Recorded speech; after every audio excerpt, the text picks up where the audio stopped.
The night crew relies on their training and glowing wands to navigate the perilous, pitch-black deck without getting injured by the active jets. Every single day, thousands of sailors walk onto 4.5 acres of moving steel, surrounded by jet engines, live bombs, and machines, strong enough to launch a 50,000-pound aircraft. In under 2 seconds. Most jobs on a U.S. aircraft carrier are hard. A few of them are genuinely deadly. And by the end of this video, you will know exactly which job sits at number 1. The single most dangerous role on the entire ship, and why the men and women who do it are some of the bravest people. Wearing a U.S. uniform today, this video is about the jobs aboard a modern U.S. Navy aircraft carrier, ranked from the least dangerous all the way up to the one job that puts a sailor closer to death than almost anything else in the military. We are going to count down through 10 roles, using real incidents, real Navy data, and real accounts from sailors who lived through some of these moments. If you have ever wondered what it actually takes to keep one of these ships running, or if you have a family member who served on a carrier, let us know in the comments which job surprises you the most. Before we even get to number 10, here is something that most people do not expect. The most dangerous place on that entire ship is not the nuclear reactor. Every U.S. carrier in service today runs on nuclear power, and you would think that is where the real danger is. It is not.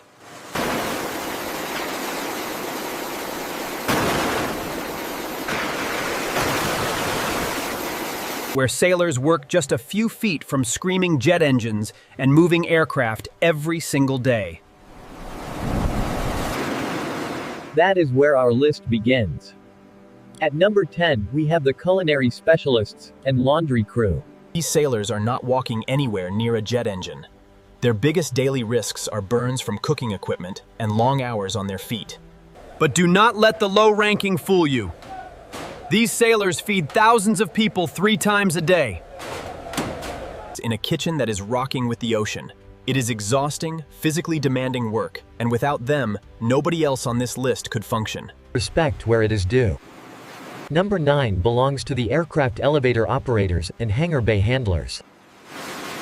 These are the sailors who move aircraft between the flight deck and the hangar below, using massive elevators that can carry multiple jets at once. The danger here comes from crush injuries. A jet weighs tens of thousands of pounds, and a small mistake in timing or spacing can pin a sailor between metal and metal. It does not happen often, but when it does, it is severe. Number 8 is quality assurance and the landing signal officers, known on deck by their white jerseys. These sailors are not doing the heavy physical labor of the flight deck. Their job is judgment. The landing signal officer stands at the edge of the flight deck and watches every single landing, ready to wave off a pilot in half a second if something looks wrong. One wrong call, one missed detail, and a plane meant for landing on a moving runway the length of 3 football fields could end in disaster. Their danger is not physical impact. It is the weight of responsibility every single time a jet comes in. Now here is something most people never think about. A carrier landing is sometimes called a controlled crash. Pilots are not gently touching down. They are slamming onto the deck at full power, in case they need to take off again immediately. The white shirts are the last line of defense before that happens. And that pressure does not stop, even for a second, during flight operations. If you are enjoying learning how this floating city actually runs, take a second right now to like this video and hit subscribe.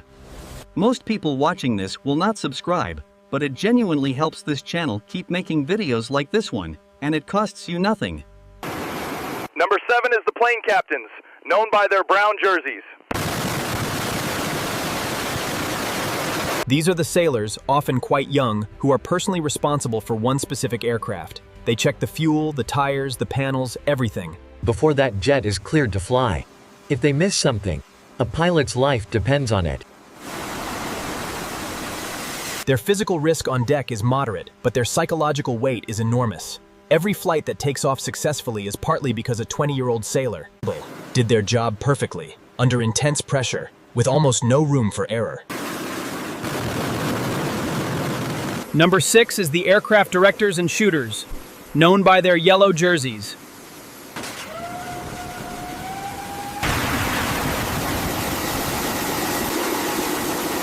These are the only sailors on the entire to give hand signals. Or worse, clip a person. The shooters specifically are the ones who give the final signal. Before a jet launches off the catapult, they stand incredibly close to the aircraft, in the direct path of jet exhaust. Doing this dozens of times a day, in every kind of weather, day or night. Here is a fact that surprises a lot of people. Flight deck operations do not stop for darkness, storms, or rough seas.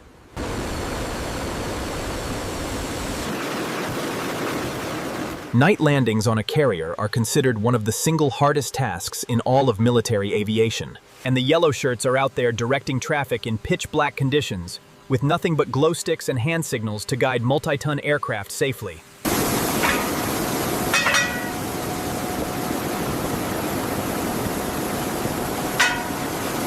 Across the deck every single day, often within feet of live weapons and running engines.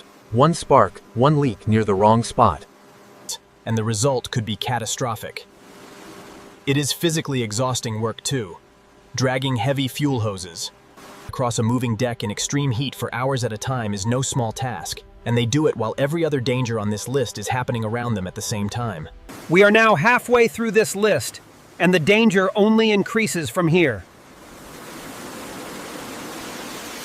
If you have made it this far, you already know this is not an easy job for anyone on this ship, no matter their rank or role.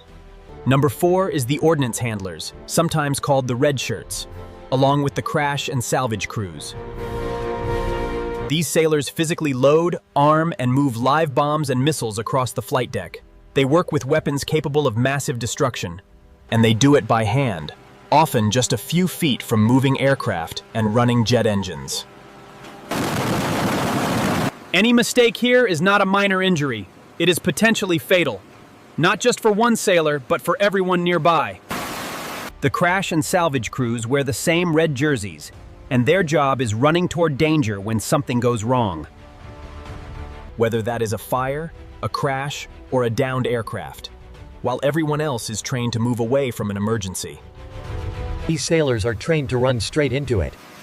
Number 3 is the catapult and arresting gear maintenance crew, known by their green jerseys. This is one of the most physically demanding and mechanically complex jobs on the entire ship. These sailors maintain the massive steam-powered catapults that launch aircraft and the arresting cables that stop landing planes. These cables are made of steel, roughly 1.5 inches thick, and they hold enough stored energy under tension to lift about 200 cars off the ground. If one of those cables ever snaps under load, it can whip across the deck with lethal force in less than a second. There is almost no time to react. Number 2 is the aircraft directors working the tightest spaces on deck.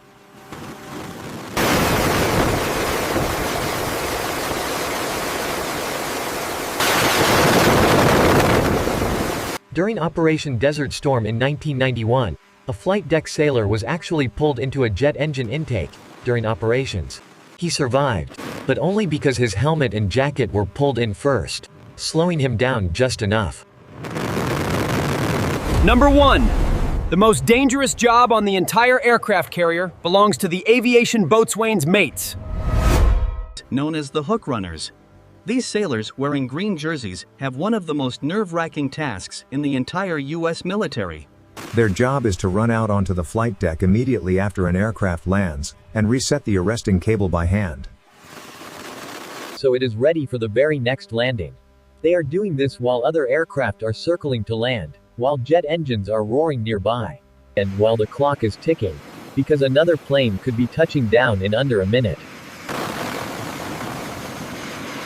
This is why the flight deck of a U.S. aircraft carrier has earned the nickname, the deadliest 4.5 acres in the world.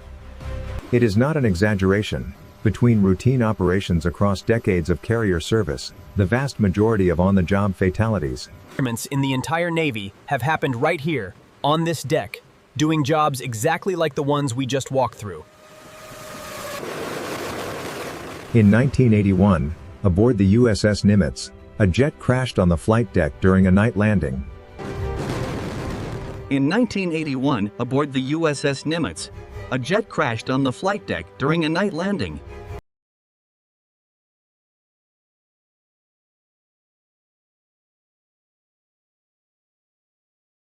Killing 14 sailors and Marines, and injuring 45 more.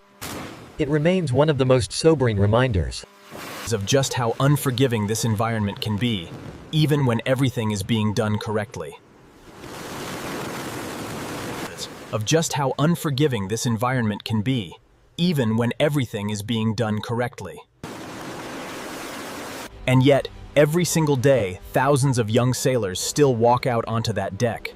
They do this job knowing the risks.